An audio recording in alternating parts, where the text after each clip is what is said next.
What's up, Tailgaters? You're in the booth with Tailgate Nate today, and the road to predict all 136 FBS level college football teams now makes its next stop in Athens, Georgia. We are going to be talking about the Georgia Bulldogs. They were the SEC champs last season, but as far as their playoff run was concerned, it's going to be considered a disappointment in the mind of the Georgia Bulldogs. They're hoping for a deeper, more successful run here in 2025. My name is Nate Pope, otherwise known as Tailgate Nate. Thank you so much for clicking on this video and helping to support the channel. If you would like to support it further, please go down there, hit that subscribe button, and ring the bell because turning on notifications ensures that you won't miss an upload during prediction season, and you especially don't want to miss the one of your favorite team. I am delving into the professional world of sports media, and if you want to see all the cool stuff I do as a sports media professional, as well as updates to what is going on this very YouTube channel, go give me a follow on Twitter or X and Instagram. It's at tailgatenate29. You can even email me, tailgatenate29@gmail.com. Thank you for supporting me and the channel, however you may be doing so. And without further ado, ladies and gentlemen, let's go ahead and dive on into the Georgia Bulldogs. Your head coach for 2025, yet again, one of the best in the business. It is Kirby Smart. Again, looking to make a deeper playoff run than they did last season. How do we do preview and predictions on the channel this year? Well, we are first going to go through a roster overview and preview. The offense is going to be over here. The defense is going to be over here. And at the end of it all, we'll dive on into the Georgia football schedule. I'll give it a game-by-game preview and prediction for how I see the Georgia football team being, performing on the field, as so to say, in 2025. There are some numbers I want to talk to you about before we get into all of this jargon around me. Right down below are returning production numbers, and yes, transfers are included in that up to a certain percent. They're included in the calculations. And then you have your recruiting and transfer portal ranks according to 24/7 Sports down below. The second highest ranked recruiting class in the 2025 in the 2025 time period. Let's go ahead and start off with your offense. It is your offensive coordinator, Mike Bobos, to lead, and he's going to be dealing with some new pieces this year. No more is the Carson Beck era. It is now the Gunnar Stockton era. Almost 3,500 yards of production is going to be leaving that quarterback room from Carson Beck. Now, I know there are a lot of things about consistency issues, and he had a lot of trouble with his interceptions last year. Make no mistake, friends, if Carson Beck fixes that, he's going to deliver really good things to that Miami program. But as far as Georgia is concerned, you have to focus on Gunnar Stockton. To me, personally, I think he's got a lot of questions to answer before I am really sold on him. There were some really good moments that we saw out of him last season, but doesn't this kind of remind you of a whole Stetson Bennett thing to a certain degree, right? Gunnar Stockton has been in this program for quite some time and now is going to get his opportunity to start because of the sudden transfer of Carson Beck. Again, Gunnar Stockton had his bright moments last year, especially, there were some really good plays in the SEC championship game that helped him lead, but that Notre Dame game was just not impressive to me at all. I think he's got to answer a lot of questions, and there are going to be a lot of tough games coming up very, very fast. I think he's got very little time to settle into this system, and while I'm not completely unsold on Gunnar Stockton, I don't think he's going to be a bad quarterback. I think at very most, he can be a really good option, or I should say at very least, he's going to end up being a really good option for Georgia here, and I think he's going to perform well within this Mike Bobo system, but I'm just telling you right now, to me, I want to see it perform on the field. Got a lot of questions to answer. Does Gunnar Stockton? And there is going to be some different talent surrounding him. Trevor Etienne is gone. While not the leading rusher on this team last year, he is the most talented running back, or I should say was the most talented running back in that room last season. 609 yards and 9 touchdowns. Had a lot of off-the-field stuff happen, but on the field, the performance spoke for itself. He is off to the NFL. You are getting your lead rusher, Nate Frazier, back. He had 671 yards and 8 touchdowns of production for you last year. And then Josh McCray transfers in from the Illini, where he had, by far and away, his best season with Brett Bielema and Illinois, 609 yards and 10 touchdowns a season ago. He is going to add to an absolutely punishing room here that honestly can go a lot deeper than the two names I have already said. They can go even further with Roderick Robinson and Cash Jones and a very good young player in Chauncey Bowens as well. This is a very deep running back room that I don't really worry about too much. I don't think one guy is necessarily going to separate himself from the rest. If there is going to be a guy that does that, in my opinion, it's probably going to end up being Nate Frazier. But I think that Mike Bobo is going to platoon these guys pretty darn well. Your top two receivers did go pro. That's the likes of Arian Smith and Dominic Lovett. Arian Smith, the big one, because of his ability to stretch out an opposing defense with the deep ball, 817 yards and 4 touchdowns last season for Arian Smith. Dominic Lovett, not really a big deep threat, but was a very good wide receiver for this team last season. You are going to get some pretty big key pieces back. Dylan Bell is among those. Third leading wide receiver, averaged 10.8 yards per catch last year. You're also going to get Colby Young, London Humphreys, a couple transfers you brought in last year coming back to this team. But then you get some even more talented transfers coming in this year. Zachariah Branch being the absolutely big name, 503 yards and 1 touchdown last season with USC. The year before, 320 yards and 2 touchdowns. I don't think those stats speak to what type of player Zachariah Branch is. I think this is a guy that is supremely talented. He just has to be unlocked. I think he can absolutely be unlocked within this Mike Bobo system. I think they're going to utilize him really, really well. And with his speed and ability, especially as a return man,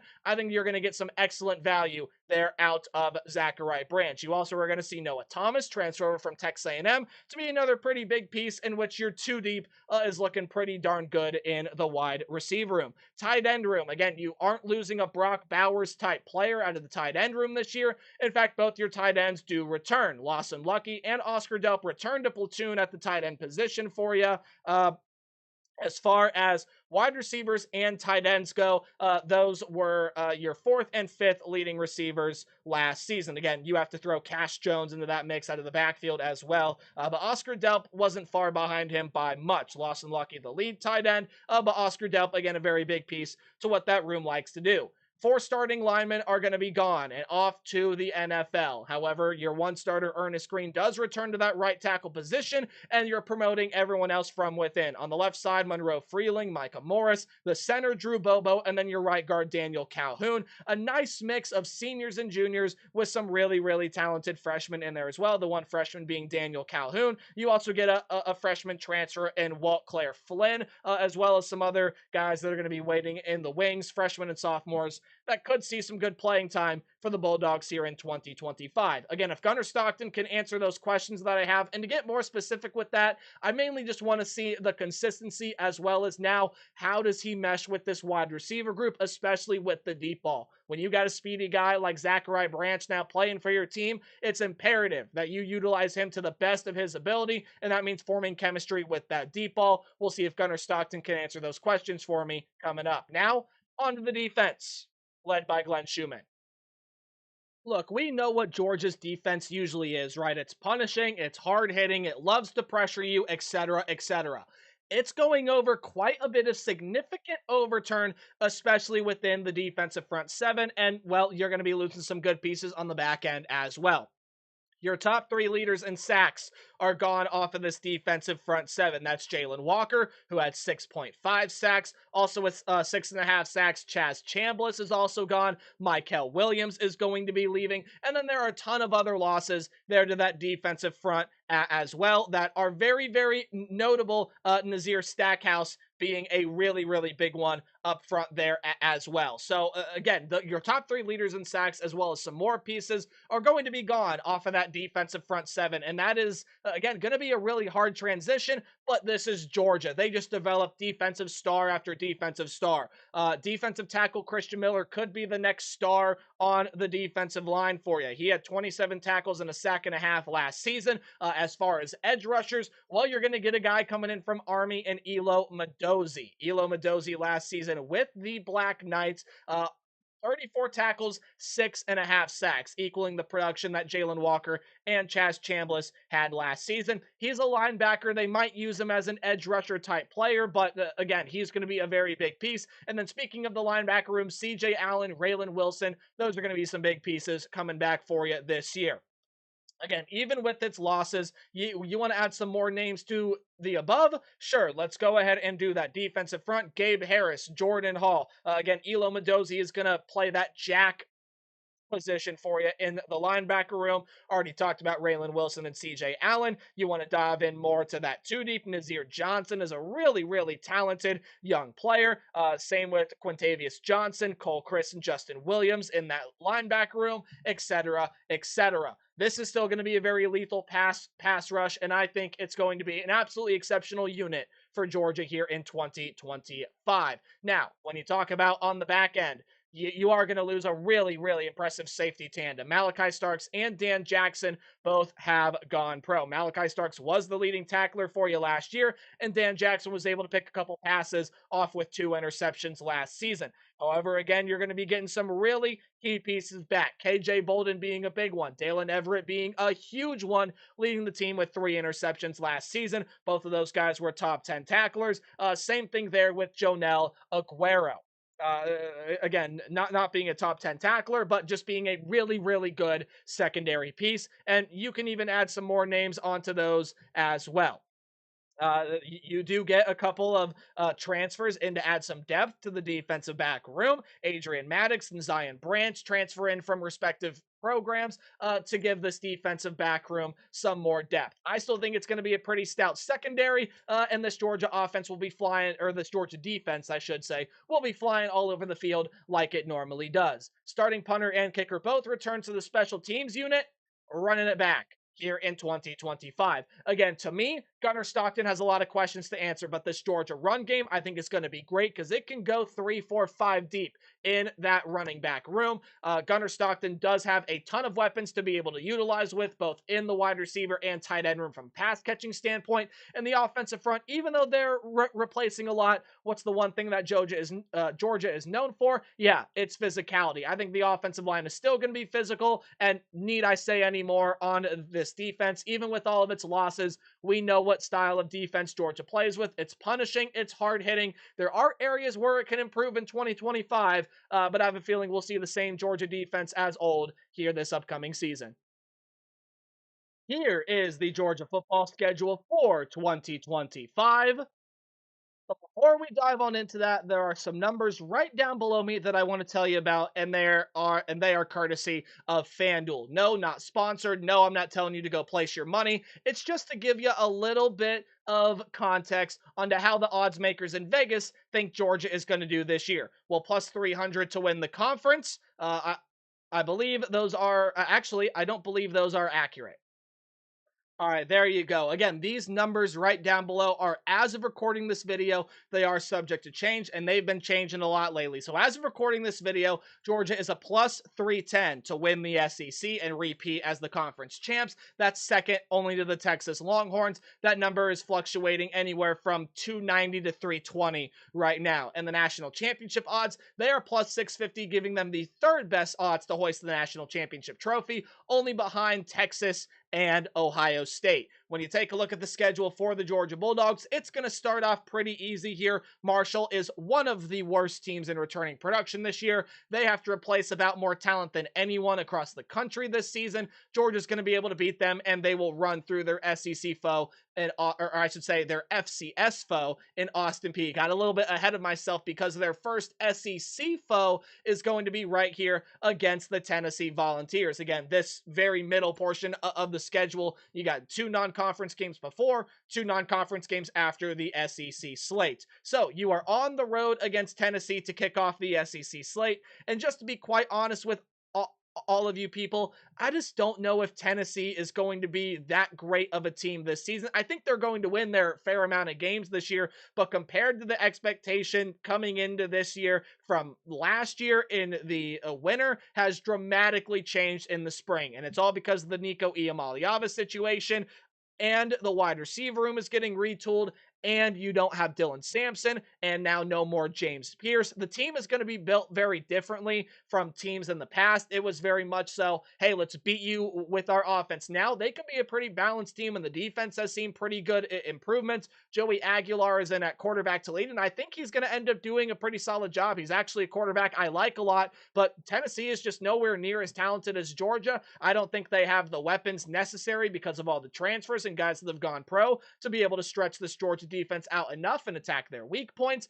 I think Georgia's going to go on the road, win this game against Tennessee. Then they get their first bye week, and it's a good place to have it because it is right before the game against the Alabama Crimson Tide. This was a classic in Tuscaloosa last year, and this one in Athens is set to be absolutely no different. Alabama's still going to be a really good team, and they should have, to what Alabama standards are, a bounce back season. Kalen DeBoer has a quarterback, no matter if it's Ty Simpson or Austin Mack, that is going to better fit his playing style. Jalen Milroe, a dual threat guy, he was really the first dual threat style quarterback that Kalen DeBoer has had all throughout his coaching career. Now he gets a true pocket pass no matter if it's Simpson or Mack. I'm gonna probably say it's probably gonna end up being Ty Simpson that is going to end up getting that starting role there for this team. And again, he's got some real weapons. Jam Miller and Richard Young in that running back room, Jeremy Bernard, Ryan Williams, Isaiah Horton, and some other really good pieces in that two deep in the wide receiver room. Isaiah Horton, the transferring in, and the defense is absolutely loaded for Bama as well. I think this is going to be a classic game. This one's going to swing back and forth, and I could see this one really going either way. Much like Ohio State, Texas, I've already talked about twice here on the channel. This truly is a coin flip game. I'll side with the home side on this one. The home side won it last year, and we'll stick with that same pattern this season. I think Georgia's going to be able to beat the Alabama Crimson Tide this year. I think this is, again, going to be an absolutely classic game, and it really could come down to whoever has the ball last. And again, the two quarterbacks that are trying to break into their systems. You have Ty Simpson, you have Gunnar Stockton.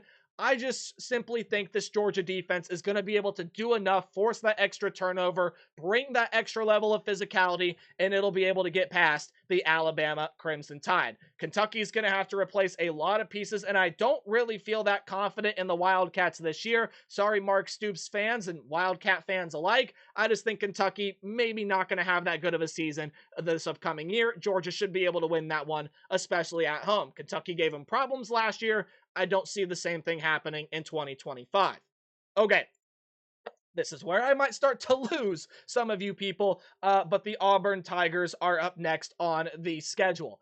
There are a lot of points throughout this schedule where I feel like Georgia can falter. Look, if Tennessee is better than expected, I think they can absolutely lose that one. Alabama's going to be just as talented, if not proved to be a more talented team than Georgia is. That's a game Georgia can lose. Ole Miss and Florida coming up. You have the game against Texas and Georgia Tech. I just get the feeling from this Georgia team, and maybe it's my, what some of you may call lack of faith. Sure, I'll go ahead and put that out there. In Gunnar Stockton, I definitely don't have as much faith as some Bulldog faithful do out there, and I think they're going to lose a game that they shouldn't this season.